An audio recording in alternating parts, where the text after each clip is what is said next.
अब मैं हमारे सम्मानित अध्यक्ष, युवा अध्यक्ष आदरणीय जीतू पटवारी से अनुरोध करूंगा कि वो आए, स्वागत भाषण करें इस चंबल की पावन धरा पर। आप सभी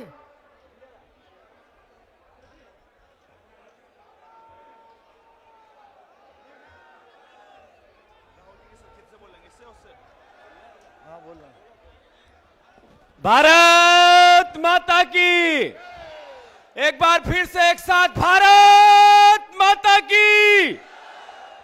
आज ग्वालियर चंबल की इस माटी पर एक ऐसा सपूत जिन्होंने पिछले 10 साल से आम आदमी के हक की बात, जिसकी वो परिवार का हर परिवार जिसमें बेरोजगार बेटा है उसके परिवार के हक की बात, जिसमें इस महंगाई की मार के कारण एक परिवार को जो यातनाएं मिल रही है उस अधिकार की बात, एक राजनीतिक, आर्थिक और सामाजिक न्याय के लिए जो संघर्ष होता है, वो एक ऐसे व्यक्तित्व के रूप में राहुल जी लगातार 200 साल के इतिहास में एक व्यक्ति हुआ जिन्होंने पैदल चलकर कश्मीर से कन्याकुमारी तक सिर्फ प्रेम की बात की, प्यार की बात की, मोहब्बत की बात की, और इस देश और समाज में एक इस भावना को जागृत करने की कोशिश की कि यह प्राचीन भारत का जो इतिहास है वो प्रेम, प्यार और मोहब्बत का है।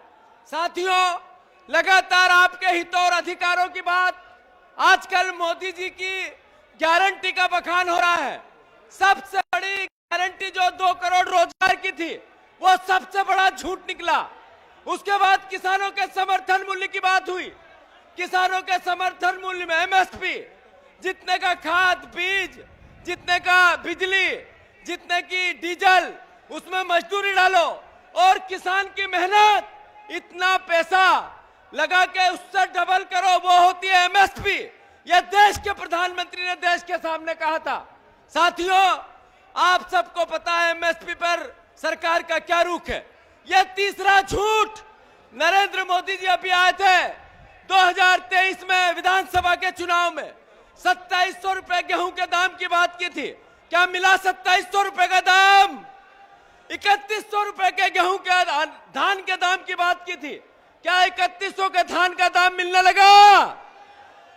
बहनों को 3000 रुपया कुंटल, 3000 रुपया महीने देने की बात की थी। क्या बहनों के खाते में 3000 रुपया आने लगे? मतलब सब झूठ। यह है मोदी गारंटी।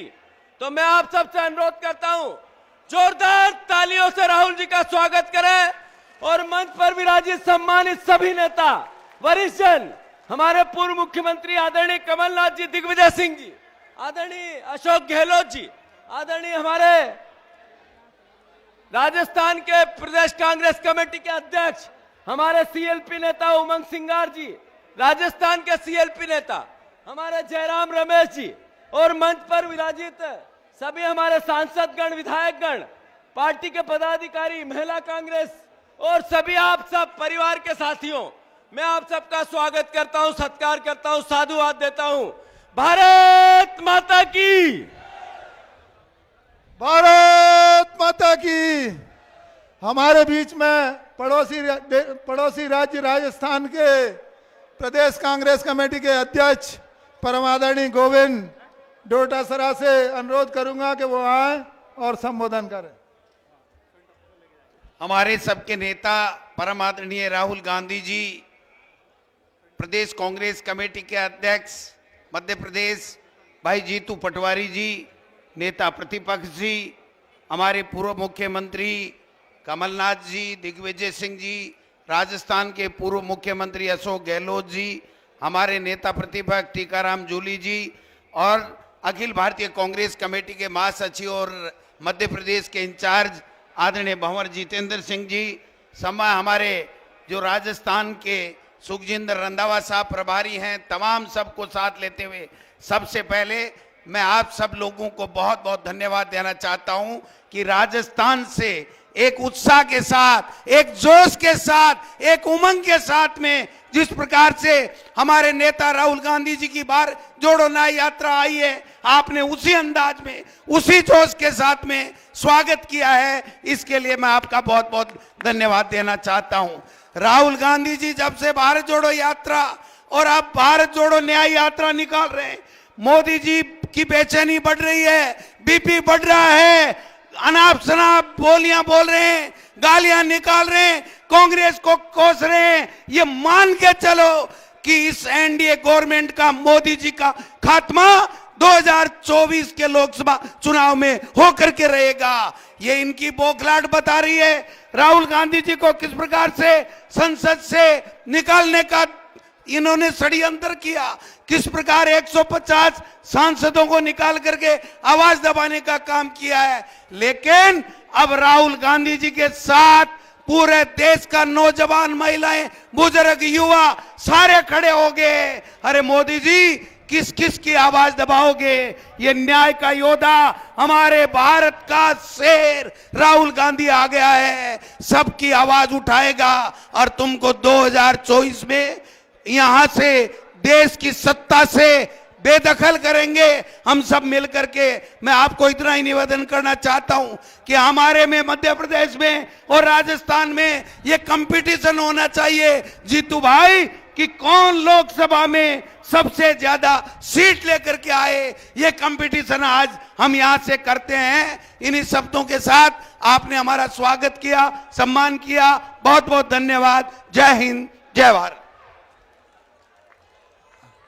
अब मैं आमंत्रित करूंगा ऐसी शख्सियत को जिन्होंने किसानों का दर्द जाना और किसानों का कर्ज माफ किया। हमारे पीसीसी अध्यक्ष रहे, पूर्व मुख्यमंत्री रहे, परम आदरणीय श्री कमलनाथ जी। आप सबसे निवेदन है, जोरदार तालियों के साथ आदरणीय कमलनाथ जी का स्वागत करेंगे। परम आदरणीय कमलनाथ जी।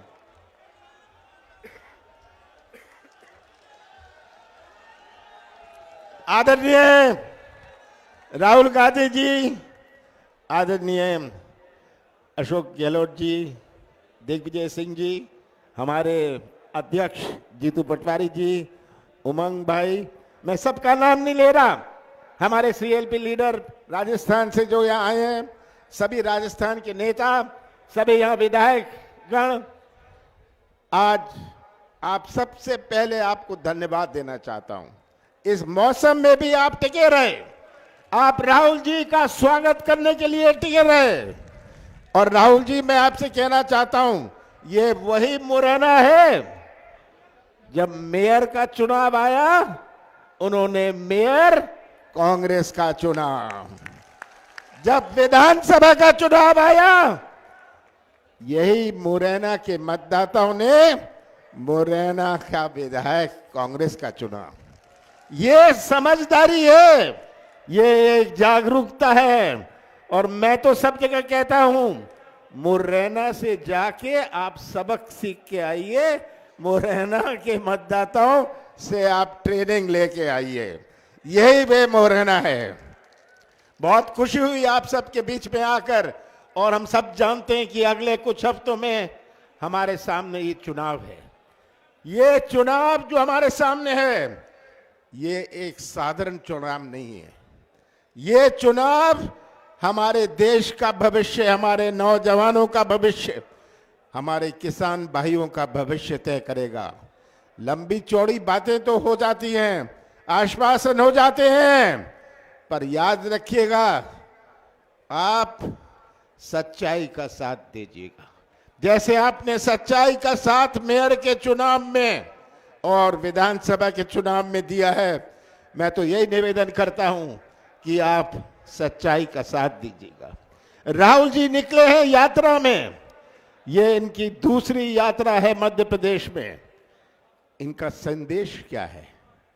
इनका कोई आश्वासन नहीं है, ये केवल प्यार, मोहब्बत और शांति की बात कर रहे हैं। और यही आज हमारे देश की संस्कृति है। हमारे देश की संस्कृति जोड़ने की संस्कृति है। हमारे देश की संस्कृति प्यार और मोहब्बत की संस्कृति है। और यही संस्कृति का संदेश लेके राहुल जी आज सड़क सड़क घूम रहे हैं, क्योंकि वे हमारे आगे आने वाली पीढ़ियों का भविष्य सुरक्षित रखना चाहते हैं। यही राहुल जी का लक्ष्य है कि आगे आने वाली पीढ़ियों का, हमारे नौजवानों का भविष्य सुरक्षित रहे, हमारी संस्कृति सुरक्षित रहे। यही राहुल जी का संदेश है। तो अंत में मैं फिर से आपको धन्यवाद देता हूं। मुझे उम्मीद नहीं थी जब मैं आ रहा था इतनी बारिश देखकर कि कितने लोग होंगे, पर मैं भूल गया था ये तो मुरैना के हैं, ये मुरैना के जोरदार लोग हैं, ये आंधी तूफान से मुकाबला करने वाले हैं। तो आप सबका फिर से बहुत बहुत धन्यवाद। अब मैं आमंत्रित करूंगा एक ऐसे आदिवासी युवा नेता जिनको सीएलपी लीडर आदरणीय राहुल जी ने बनाया है, सम्मानित उमंग श्रृंगार जी, उनका जोरदार तालियों के साथ स्वागत करें। सम्मानित उमंग श्रृंगार। हमारे नेता आदरणीय राहुल गांधी जी, पूर्व मुख्यमंत्री आदरणीय कमलनाथ जी, पूर्व मुख्यमंत्री दिग्विजय सिंह जी, आदरणीय पूर्व मुख्यमंत्री गहलोत जी, प्रदेश अध्यक्ष राजस्थान, प्रदेश अध्यक्ष हमारे जीतू पटवारी जी, सीएलपी राजस्थान, वो सभी विधायकगण, सम्मानित नेता, प्रभारी हमारे जितेंद्र सिंह जी। अभी कमलनाथ जी आदरणीय एक बात कह रहे थे कि मुरैना के लोग बड़े मजबूत हैं। वो चंबल से जब भी आंधी चलती है पूरे मध्य प्रदेश के अंदर चलती है। वो चंबल का खून, चंबल की माटी, ये मध्य प्रदेश का इतिहास हमेशा बदलती आई है, ये मैं इस बात को जानता हूं। साथियों, ये यात्रा सिर्फ एक यात्रा नहीं है। जब किसानों ने धरना दिया था दिल्ली में, पहले हमारे नेता थे राहुल गांधी, इन्होंने कहा था कि मोदी को एक दिन ये बिल वापस लेना पड़ेगा, और ये मोदी जी ने ये बिल वापस लिया। लेकिन हर टीवी चैनल पे बोलते मोदी जी की मैं गारंटी देता हूं युवाओं को, महिलाओं को, बेरोजगारों को, लेकिन किसानों को आज तक गारंटी नहीं दी समर्थन मूल्य की। ये मोदी है जो किसानों के लिए सड़कों पे कील लगवा देते, लेकिन ये किसान देश का जानता है ये सड़कों पर कील नहीं है, हर किसान के कील लगी है दिल पे। इस बात का आने वाले समय में लोकसभा में जवाब दिया जाएगा। आपकी लड़ाई किसानों की लड़ाई है, युवाओं की लड़ाई है। 2 करोड़ युवाओं को गारंटी दी थी मोदी ने कि रोजगार देंगे। 75% देश के स्टार्टअप बंद हो गए, युवा बेरोजगार है। काले धन की बात करी थी 2014 में चुनाव की कि 15 लाख रुपए आएंगे, सपने दिखाए, किसी के खाते में 15 लाख रुपए आए? नहीं आए। मुझे मालूम है इस क्षेत्र में ना आपको बिजली मिलती है। अभी कुछ समय पहले आया था मैं यहां पर, आपकी फसलें खराब हुई ओला पाला के कारण, सरसों की फसलें खराब हुई। मैं राहुल जी आपको अवगत कराना चाहता हूं कि आज भी इन किसानों को, अभी 2 महीने पहले ओला पाला गिरा, उस ओला पाला के अभी तक इनको मुआवजा नहीं मिला इन किसानों का। तो मैं आपसे कहना चाहता हूं कि मध्य प्रदेश आपकी न्याय यात्रा निश्चित तौर से आने वाले लोकसभा में एक मील का पत्थर साबित होगा। यही मैं आपसे कहना चाहता हूं कि यहां की कार्यकर्ता जनता जो आपके लिए हमेशा खड़ी है इस विपरीत मौसम में, इस तूफान में, यह आपको मैं विश्वास दिलाता हूं कि हम आपको लोकसभा में मजबूत अधिक से अधिक सीटें दिलवा के रहेंगे। यही धन्यवाद। जय हिंद, जय भारत। अब मैं आमंत्रित करना चाहूंगा देश के उस महान योद्धा को जो किसानों के लिए न्याय की, इसके पहले जो न्याय यात्रा लेकर चले, न्याय का ध्वज लेकर चले, और हमारे राजस्थान के प्रदेश कांग्रेस कमेटी के अध्यक्ष, हमारे मध्य प्रदेश के प्रदेश कांग्रेस कमेटी के अध्यक्ष को ध्वज हस्तांतरण करेंगे। न्याय का प्रतीक है, न्याय को लेकर चल रहे हैं आदरणीय अध्यक्ष।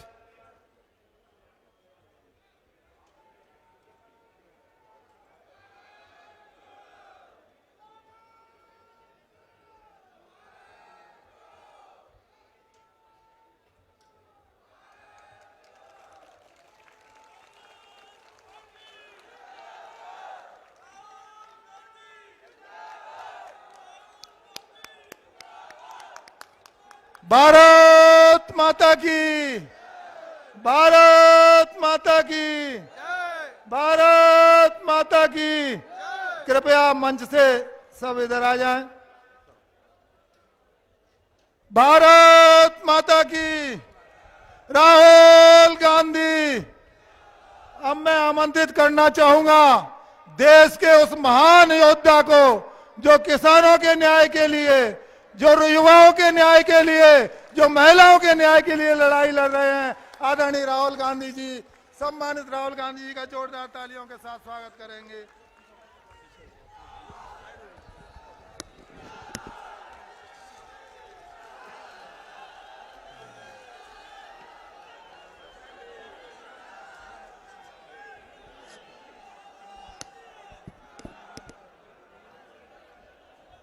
जितेंद्र सिंह जी, रंधावा जी, अशोक गहलोत जी, जीतू पटवारी जी, उमंग सिंघार जी, दोतासरा जी, टीकाराम जूली जी, दिग्विजय सिंह जी, कमलनाथ जी, जयराम रमेश जी, कमलेश्वर पटेल जी, स्टेज पे कांग्रेस पार्टी के वरिष्ठ नेता, भाई और बहनों, हमारे प्यारे कार्यकर्ता, आप सबका यहां बहुत बहुत स्वागत, नमस्कार।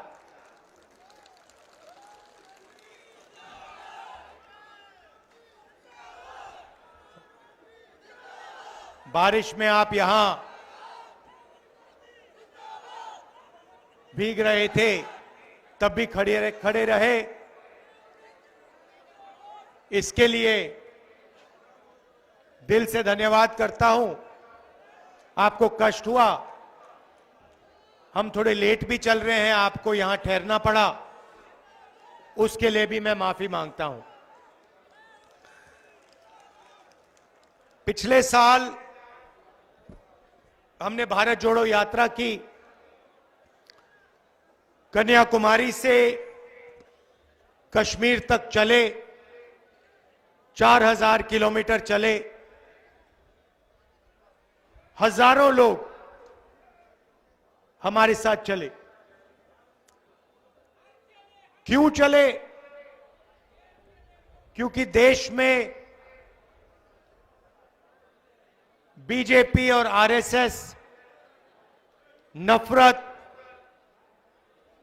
हिंसा और डर फैला रहे हैं।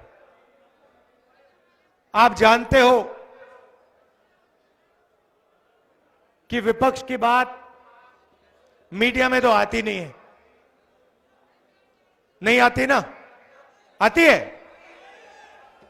नहीं आती। तो हमने सोचा सीधा जनता के बीच में जाकर अपनी बात रखें, और इसीलिए आजादी के बाद शायद कोई 4000 किलोमीटर की यात्रा किसी पार्टी ने करी, और उस यात्रा का बहुत फायदा हुआ, क्योंकि देश में जो दो विचारधाराओं की लड़ाई है, नफरत और मोहब्बत के बीच में जो लड़ाई हो रही है, अहिंसा और हिंसा के बीच में जो लड़ाई हो रही है, वो लोगों को बिल्कुल साफ दिखाई दे गई। एक तरफ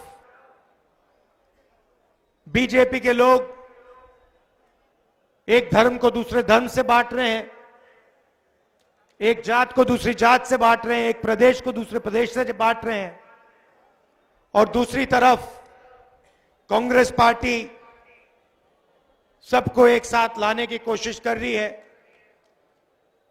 और यात्रा से एक लाइन में कांग्रेस पार्टी की पूरी विचारधारा एक लाइन में आ गई।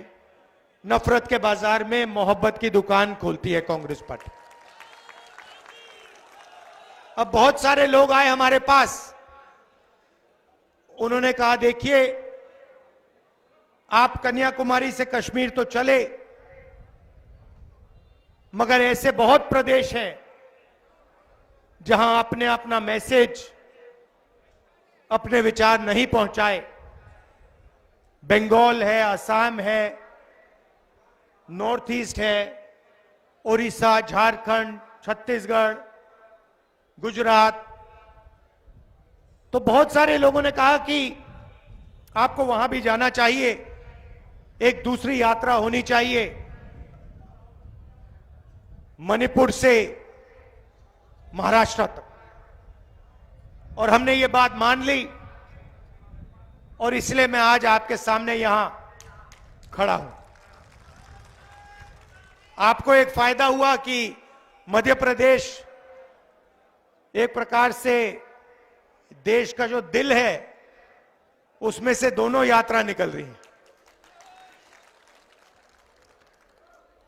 इसमें हमने एक और शब्द जोड़ दिया। पहली यात्रा भारत जोड़ो यात्रा थी, दूसरी यात्रा में हमने न्याय शब्द जोड़ दिया। पहली यात्रा में जब हम चल रहे थे तो मैं लोगों से पूछ रहा था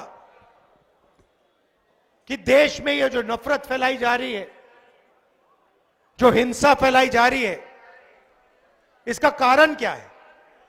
जरूर बीजेपी फैलाने का काम करती है, मगर ये जो कर पा रहे हैं इसका कारण क्या है। और सबने मुझे जवाब दिया, इसका कारण अन्याय है, अलग अलग तरीके के अन्याय हो रहे हैं। युवाओं के साथ बेरोजगारी, किसानों को सही कॉम्पेंसेशन नहीं दिया जाता, सही दाम नहीं दिया जाता। तो अलग अलग तरीके के अन्याय हो रहे हैं, इसीलिए भारत में नफरत फैल रही। तो इसलिए हमने ये शब्द अपनी यात्रा में जोड़ दिया, भारत जोड़ो न्याय यात्रा। आप जानते हो, क्योंकि अन्याय आपके साथ हो रहा है। सबसे बड़ा आर्थिक अन्याय, आप जानते हो कि इस देश में 22 ऐसे लोग हैं जिनके पास उतना ही धन है जितना हिंदुस्तान के 50% आबादी के हाथ में है। 22 लोगों के हाथ में उतना धन है जितना हिंदुस्तान के 50% के नागरिकों के हाथ में है।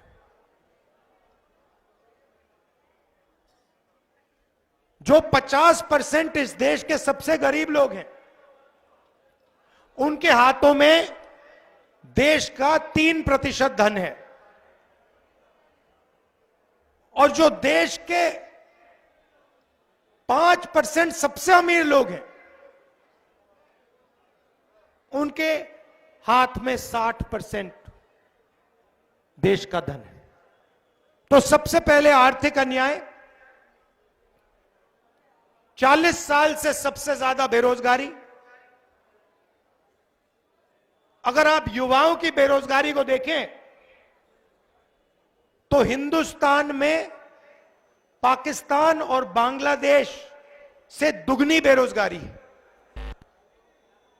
ठीक से सुनो, पाकिस्तान और बांग्लादेश से दुगनी बेरोजगारी हिंदुस्तान में है। यह क्यों हुआ? क्योंकि नरेंद्र मोदी जी ने नोटबंदी की, जीएसटी लागू की, और जो छोटे व्यापारी हैं, जो छोटे कारखाने चलाते हैं, स्मॉल और मीडियम बिजनेस चलाते हैं, जो इस देश को रोजगार देते हैं, वो एक के बाद एक, एक के बाद एक, एक के बाद एक बंद हो गए। और अगर आज हिंदुस्तान की अर्थव्यवस्था को आप देखें तो हर सेक्टर में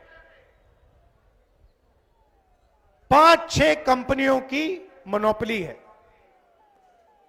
अदानी जी को देखिए, देश के एयरपोर्ट, सारे के सारे पोर्ट्स, पावर जनरेशन। हिमाचल में अगर आप सेब की बात करो, वो पूरी की पूरी मार्केट उनके हाथ में। तो बड़े बड़े उद्योगपतियों को, 3-4 को, हिंदुस्तान का पूरा धन पकड़ा दिया। नतीजा क्या हुआ कि जो लोग देश को रोजगार देते हैं, स्मॉल एंड मीडियम इंडस्ट्री वाले लोग, वो सब बंद हो गए और देश के युवाओं को रोजगार नहीं मिल सकता। और किसी भी प्रदेश में आप चले जाइए, आपको हिंदुस्तान के युवा सड़क पे भटकते दिखेंगे, बेरोजगार मिलेंगे। तो ये हुआ आर्थिक अन्याय। इसमें आप किसानों को भी जोड़ दीजिए। नरेंद्र मोदी जी ने 16 लाख करोड़ रुपया हिंदुस्तान के 10-15 उद्योगपतियों का माफ किया है। किसानों का 1 रुपया माफ नहीं किया है। आज तक 10 साल में किसानों का 1 रुपया माफ नहीं किया। और किसान क्या कह रहा है? किसान सिर्फ एमएसपी मांग रहा है कि भाई हमें सही दाम दिलवा दो। हम मेहनत करते हैं, 24 घंटा काम करते हैं। ठीक है, हमारा नाम अदानी नहीं है, अंबानी नहीं है, मगर हम मेहनत करते हैं, देश को भोजन देते हैं। हम सिर्फ सही दाम चाहते हैं और कुछ नहीं। होता क्या है, जैसे ही किसानों का अनाज तैयार होता है, एक्सपोर्ट इंपोर्ट पॉलिसी को बदल के दाम गिरा देते। फिर किसानों को अपना माल कम दाम पे बेचना पड़ता है, फिर दाम फिर से बढ़ा देते। तो किसान सिर्फ कह रहे हैं हमें गारंटी दीजिए, कम से कम हमें एमएसपी चाहिए और कुछ नहीं। बीजेपी के लोग कहते हैं एमएसपी नहीं मिलेगी। मैं आपको यहां कह रहा हूं, जैसे ही दिल्ली में कांग्रेस पार्टी की सरकार आएगी, हमने मैनिफेस्टो में लिख दिया है लीगल एमएसपी हिंदुस्तान के किसानों को हम दे देंगे। तो ये हुआ आर्थिक अन्याय। अब इसमें आप सामाजिक अन्याय जोड़िए। इस देश में 50% पिछड़े लोग हैं, 15% दलित हैं, 8% आदिवासी हैं। कितना हुआ? 73% लोग या पिछड़े हैं या दलित हैं या आदिवासी हैं, और आपकी भागीदारी कहीं भी नहीं है। आप हिंदुस्तान की सबसे बड़ी कंपनियों की लिस्ट निकालो, मैंने निकाली है, उनके मालिकों के नाम देखो। 73% आबादी में से आपको एक मालिक नहीं मिलेगा। फिर सीनियर मैनेजमेंट की लिस्ट निकालो, उसमें भी आपको एक व्यक्ति नहीं मिलेगा। मीडिया में जाके देखो, मीडिया की बड़ी कंपनियों की लिस्ट निकालो, मालिकों के नाम निकालो, आपको नहीं, ठीक है, आपको एक मालिक नहीं मिलेगा 73% से। बड़े बड़े रिपोर्टर्स के नाम निकालो, इन्फ्लुएंसर्स के नाम निकालो, वहां भी 73% में से आपको एक नहीं मिलेगा। ठीक है, पता नहीं, शायद पिछड़े लोग, दलित, आदिवासी भागीदारी नहीं चाहते, बड़ी बड़ी कंपनियों के मालिक नहीं बनना चाहते, मीडिया में भागीदारी नहीं चाहते। चलो तो फिर बड़े प्राइवेट कॉलेजेस को देखो, प्राइवेट यूनिवर्सिटी को देखो, उनके मालिकों में आपका एक आदमी नहीं। सेंट्रल यूनिवर्सिटी के प्रोफेसर्स की लिस्ट निकाल दो, उसमें आपके 73% के 10% लोग हैं, और वो भी छोटे छोटे प्रोफेसर। ब्यूरोक्रेसी में देखो, हिंदुस्तान की सरकार को 90 लोग चलाते हैं, आईएएस अफसर हैं, हिंदुस्तान के पूरे बजट को बांटते हैं, उनकी लिस्ट निकालो। 90 में से 3 पिछड़े वर्ग के हैं, 1 आदिवासी है, 3 दलित हैं, और जब बजट को बांटने का काम आता है तो उनको कोने में बैठा दिया जाता है, कोने में बैठा दिया जाता है, कहा जाता है देखो तुम लोग ज्यादा बकवास मत करो, इधर बैठो। 73% को कोने में बैठा दिया जाता है, छोटी छोटी मिनिस्ट्री दी जाती है। देश का 6% बजट, 6% बजट का निर्णय आप लोग लेते हो। तो प्राइवेट कंपनियों में 73% नहीं है, मीडिया में 73% नहीं है, शिक्षा में 73% नहीं है, स्वास्थ्य में 73% नहीं है, तो आप हो कहां? मैं बताता हूं आपको। मनरेगा की लिस्ट निकालो, मजदूरों की लिस्ट निकालो, उसमें आपके नाम दिख जाएंगे, जितने देखने देख लो। कॉन्ट्रैक्ट लेबर की लिस्ट निकालो, उसमें आपके नाम दिख जाएंगे। सफाई कर्मचारियों के नाम निकालो, उसमें आपके नाम दिख जाएंगे। तो ये नरेंद्र मोदी जी कर रहे हैं, एक तरफ सामाजिक अन्याय, दूसरी तरफ आर्थिक अन्याय, किसानों को कुछ नहीं देते,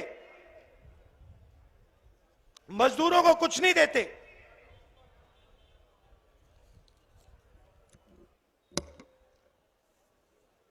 और पूरा का पूरा फायदा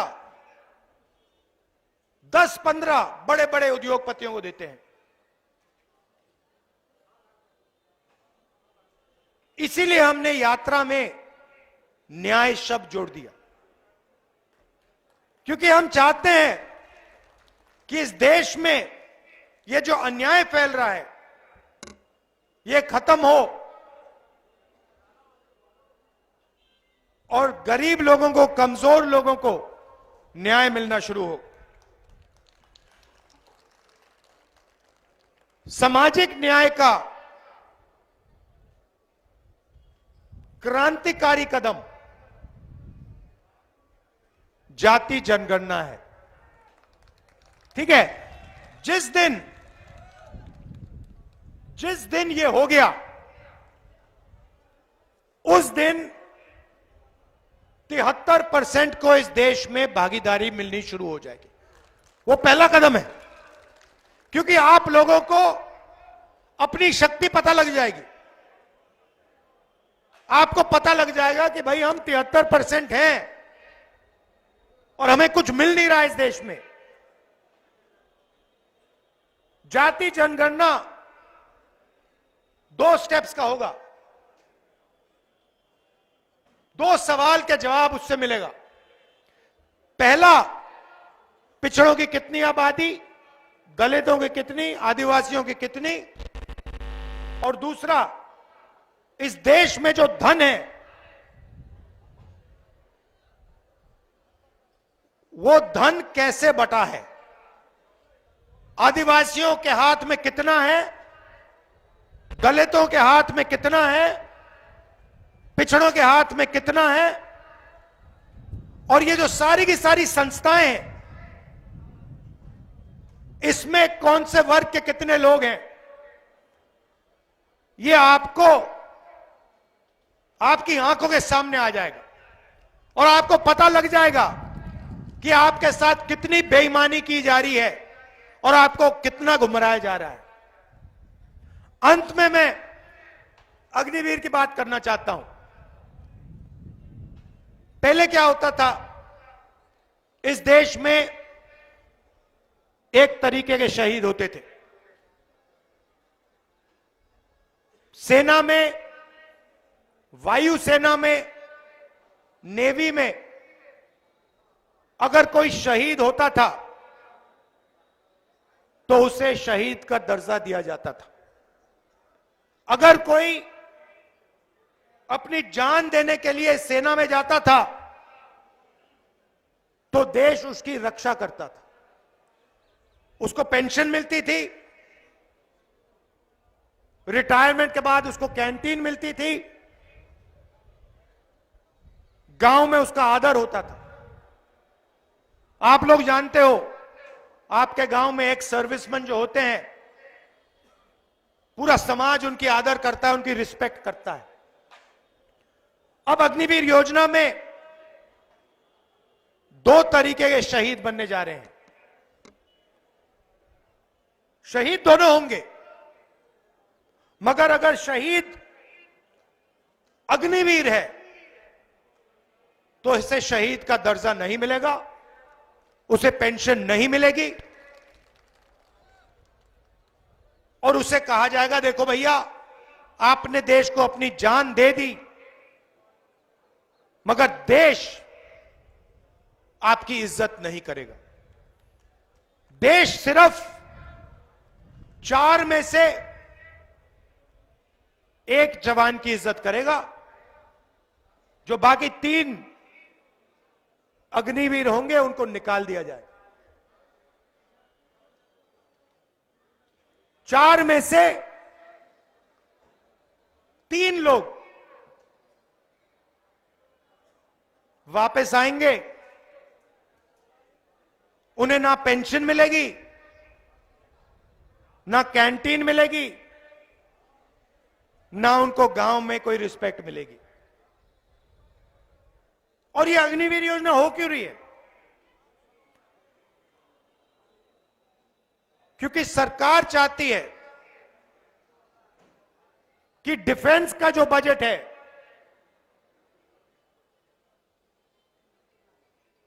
वो जवानों का ना मिले, उनकी पेंशन में ना जाए, उनकी ट्रेनिंग में ना जाए,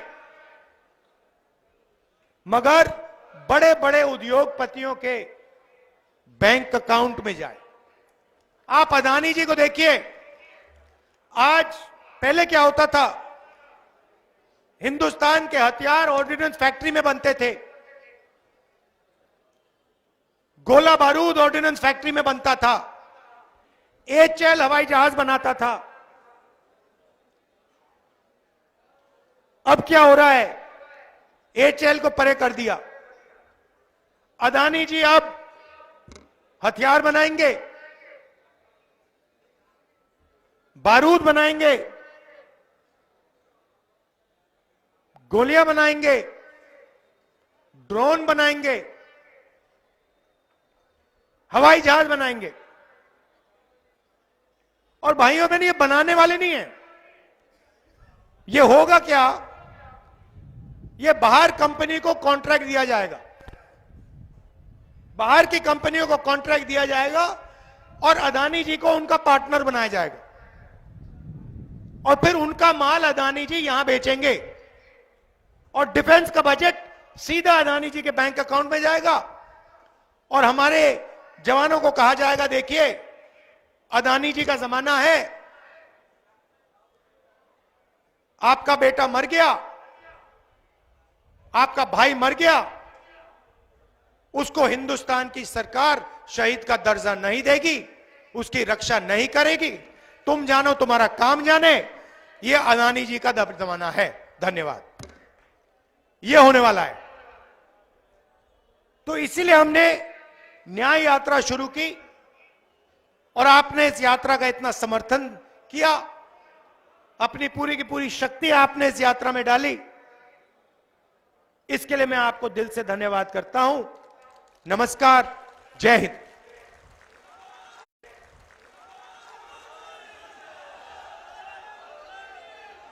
अब मैं आभार व्यक्त करने के लिए बुलाऊंगा हेमंत कटारे जी को। आए और आभार व्यक्त करें हेमंत कटारे जी। अभी जब राहुल गांधी जी मध्य प्रदेश की पावन धरती पर कदम रख रहे थे तो हमारे राजस्थान के साथी बड़े भाई सीएलपी लीडर साहब ने कहा कि हम तो सूखे सूखे में लेके आए थे, यहाँ तो गीला हो गया। तो मैंने उनको बोला कि हमारी पावन धरती पे जनता जनार्दन तो है ही है, साथ में स्वयं इंद्रदेव भी जो है बारिश करके आशीर्वाद देने के लिए राहुल गांधी जी को देखने के लिए यहाँ उपस्थित हुए हैं। मैं धन्यवाद देना चाहूंगा आदरणीय राहुल गांधी जी का, जिन्होंने मध्य प्रदेश की पावन धरती पर कदम रखा और हम सबको संबोधित किया, हम सबको न्याय दिलाने की हमारी लड़ाई के लिए हमारी मांगों को रखा। और मैं विशेष रूप से, ये मेरी माँ की जन्मभूमि है, मैं अपनी जनता जनार्दन यहाँ चंबल संभाग के उपस्थित सभी मुरैना, भिंड, ग्वालियर, शिवपुरी, दतिया तक के सभी लोग जो पधारे हुए हैं, उन सभी लोगों को हाथ जोड़ के प्रणाम करके धन्यवाद दूंगा कि आप सब लोग ऐसे मौसम में भी आए, आपने इतनी प्रतीक्षा करी। और मैं केंद्रीय नेतृत्व को इस बात का भी धन्यवाद दूंगा कि उन्होंने हमारे ही ग्वालियर चंबल संभाग से राज्यसभा का सांसद चुन के आदरणीय अशोक सिंह यादव जी को केंद्र में भेजा। बहुत बहुत धन्यवाद।